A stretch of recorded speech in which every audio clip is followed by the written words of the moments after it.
നിങ്ങൾ അറിഞ്ഞോ? ഹല്ലേലൂയ, സൂത്രകർത്താവേ സൂത്രം. നമുക്കൊരു വീഡിയോ കേൾക്കാം. ഈ മഹാരാജ്യം ഇന്ന് ആസ്വദിക്കുന്ന സകലവിധ നന്മകൾക്കും നിങ്ങൾ പ്രത്യക്ഷമോ പരോക്ഷമായി കടപ്പെട്ടിരിക്കുന്നത് ഈ വിശുദ്ധ ബൈബിളിനോടാണ്. എക്സാക്ട്ലി. ഈ ബൈബിളും അനുബന്ധ തത്വസംഹിതകളും ഈ രാജ്യത്ത് വന്നിരുന്നില്ല എങ്കിൽ രാജ്യം ഗുരുതരമായ അന്ധതയിൽ അജ്ഞതയിൽ വിളയാടുമായിരുന്നു എന്ന കാര്യത്തിൽ തർക്കം വേണ്ട. അത് കുറെ കൂടി ഗൗരവത്തോടെ ഞാൻ ബോധ്യപ്പെടുത്തുകയാണ്. സുവിശേഷം ഇന്ത്യ മഹാരാജ്യത്തിൽ വന്നത് ഈ രാജ്യത്തെ ജ്വലനാത്മകമാക്കി ശക്തിപ്പെടുത്തി ഈ മഹാരാജ്യം ഇന്ന് ആസ്വദിക്കുന്ന സകലവിധ നന്മകൾക്കും നിങ്ങൾ പ്രത്യക്ഷമോ പരോക്ഷമായി കടപ്പെട്ടിരിക്കുന്നത് ഈ വിശുദ്ധ ബൈബിളിനോടാണ്. ഈ ബൈബിളും അനുബന്ധ തത്വസംഹിതകളും ഈ രാജ്യത്ത് വന്നിരുന്നില്ല എങ്കിൽ രാജ്യം ഗുരുതരമായ അന്ധതയിൽ അജ്ഞതയിൽ വിളയാടുമായിരുന്നു എന്ന കാര്യത്തിൽ തർക്കം വേണ്ട. അത് കുറെ കൂടി ഗൗരവത്തോടെ ഞാൻ ബോധ്യപ്പെടുത്തുകയാണ്. സുവിശേഷം ഇന്ത്യ മഹാരാജ്യത്തിൽ വന്നത് ഈ രാജ്യത്തെ ജ്വലനാത്മകമാക്കി ശക്തിപ്പെടുത്തി ഈ മഹാരാജ്യം ഇന്ന് ആസ്വദിക്കുന്ന സകലവിധ നന്മകൾക്കും നിങ്ങൾ പ്രത്യക്ഷമോ പരോക്ഷമായി കടപ്പെട്ടിരിക്കുന്നത് ഈ വിശുദ്ധ ബൈബിളിനോടാണ്. പൊന്ന് കൊടിത്തോട്ടമേ, തല വെളി കാണിക്കരുത്. നമുക്കൊരു വാർത്ത വായിക്കാം. ഈ പരിശുദ്ധാത്മാവിൻ്റെ കൊടിത്തോട്ടത്തിന്റെ ടീമുകൾ കിടന്ന് പ്രാർത്ഥിക്കും. ഭയങ്കര തട്ടിപ്പാട്ടിലാണ്. ഈ ട്രാൻസ് വിഭാഗം തട്ടിപ്പാടുന്ന കണ്ടിട്ടില്ലേ? അതുപോലെ ഒരു തട്ടിപ്പാട്ടിലാണ്. ഹല്ലേലൂയ, സൂത്രകർത്താവേ സൂത്രകർത്താവേ കർത്താവേന്ന്. തിരുവല്ലയിൽ പെന്തക്കോസ്ത് മിഷൻ പ്രാർത്ഥനാശാലയിൽ അഗ്നിബാധ. അത് നിങ്ങൾക്ക് അങ്ങനെ തോന്നും. എന്തായിട്ട് തോന്നും? അവിടെ തീ കത്തി. അങ്ങനെയല്ലേ തോന്നിയത്? ഫയർഫോഴ്സ് വന്നു, തീയാണ് ചോദിക്കുന്നത്. അങ്ങനെയല്ല. സത്യത്തിൽ തീ കത്തിക്ക, എന്നിൽ തീ കത്തിക്ക, ഹല്ലേലൂയ, സൂത്രം കർത്താ, തീ കത്തിക്ക, എന്നിൽ തീ കത്തിക്ക, ഈ നിലവിളിയായിരുന്നു. അവസാനം പരിശുദ്ധാത്മാവ് വിചാരിച്ച പീലി കുറേ ദിവസം കൊണ്ട് വെറ്റാൾ പറയണം, എന്നെ വെച്ചങ്ങോട്ട് തീ കത്തിയിരുന്നു, എന്നാ കത്തിച്ചങ്ങിട്ട് കൊടുത്തു. എല്ലാവരും ഉണ്ടായിരുന്നു. ആരും വിശ്വസിക്കത്തില്ല എന്നെനിക്കറിയാം. പക്ഷേ വിശ്വാസികൾക്ക് വിശ്വാസമാകുന്നൊരു കാര്യമാണ്.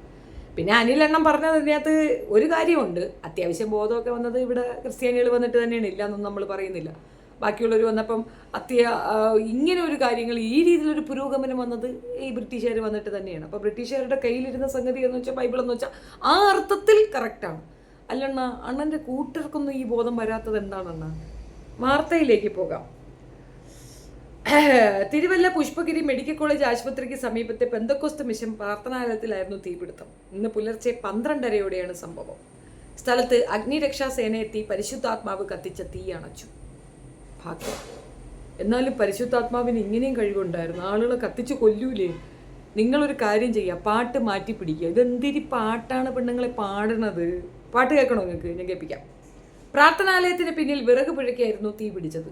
ശരി, അടുപ്പിൽ കത്തിക്കാൻ വെച്ചിരുന്ന വിറകാണ് കൊണ്ടുവച്ച് കത്തിച്ചത്. പരിശുദ്ധാത്മാവിന് ഇച്ചിരിയും ചില്ലറയല്ല കുത്തിക്കഴപ്പ്. വിറക് പുര പൂർണ്ണമായും കത്തി നശിച്ചു. ഫയർഫോഴ്സിന്റെ കാരുണ്യത്താൽ മറ്റു നാശനഷ്ടങ്ങൾ ഉണ്ടാക്കിയിട്ടില്ല. ഫയർഫോഴ്സിനെ നമുക്ക് നാട് കടത്തണം. ഹല്ലേലൂയ, സൂത്രം കർത്താവേ. ഈ പരിശുദ്ധാത്മാവിനെതിരെ പ്രവർത്തിച്ച ഫയർഫോഴ്സിനെ നമുക്ക് ഈ നാട് കടത്തണമെന്നാണ് എനിക്ക് പറയാനുള്ളത്. ചങ്ങനാശ്ശേരി, തിരുവല്ല എന്നിവിടങ്ങളിൽ നിന്നുള്ള 4 ഫയർ എഞ്ചിനുകൾ ആണ് എത്തിയത്. അപ്പോൾ ഒരാളല്ല, 4 പേര് വന്ന്. അത് പ്രശ്നമാണ്. നമുക്ക് ഒരാളെ പിടിക്കാം, ബാക്കി 3 പേരെ വീട്ടാം. ക്ഷമിച്ചു കൊടുക്കാം. പുഷ്പഗിരി ആശുപത്രി അടക്കമുള്ള സമീപ കെട്ടിടങ്ങളിലേക്ക് തീ പടരുന്നത് തടയാൻ സാധിച്ചു. പുലർച്ചെ 3 മണിയോടെയാണ് തീ അണയ്ക്കാൻ കഴിഞ്ഞത്. ഷോർട്ട് സർക്യൂട്ട് ആവാം അഗ്നിബാധയ്ക്ക് കാരണമെന്നാണ് അവിശ്വാസികളുടെ പ്രാഥമിക നിയമം. ശരിയാണ്, അവിശ്വാസികൾ അങ്ങനെയൊക്കെ ചിന്തിക്കാൻ സാധ്യതയുണ്ട്. വിശ്വാസികൾ വിശ്വസിക്കേണ്ടത് മറ്റൊന്നാണ്. പരിശുദ്ധാത്മാവാണ് കത്തിച്ചത്. നീ കത്തിച്ച പാട്ട് കേൾക്കണ്ടേ? കോപ്പിറൈറ്റ് വരുമോ ഇല്ലയെന്ന് വെച്ചറിഞ്ഞിട്ട്, എന്നാലും ഞാൻ പാട്ട് കേൾപ്പിക്കും.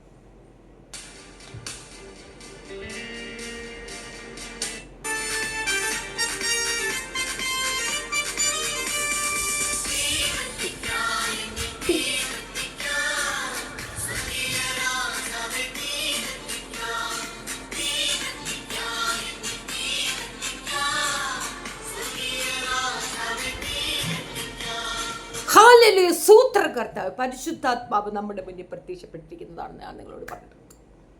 എനിക്ക് എന്ത് മനസ്സിലായി? ഇതാണ് അനിലെണ്ണം പറഞ്ഞത്. അനിലെണ്ണ എന്നെ കൊണ്ട് വടിയടിപ്പിക്കരുത്. അനാവശ്യമായിട്ട് പല സ്റ്റേറ്റ്മെന്റ് പറയുന്നത് പലയിടങ്ങളിൽ കണ്ട് ക്ലബ് ഹൗസിൽ കിടന്ന് അറാടുന്നത് ഞാൻ കണ്ടിരുന്നു. അറുമാദിക്കരുത്, തിരിച്ച് അറുമാദിപ്പ് ഇവിടുന്ന് ഉണ്ടാകും. ഇത് സാമ്പിൾ ആണെന്ന് മാത്രം മനസ്സിലാക്കിയാൽ മതി. It's A very simple sample.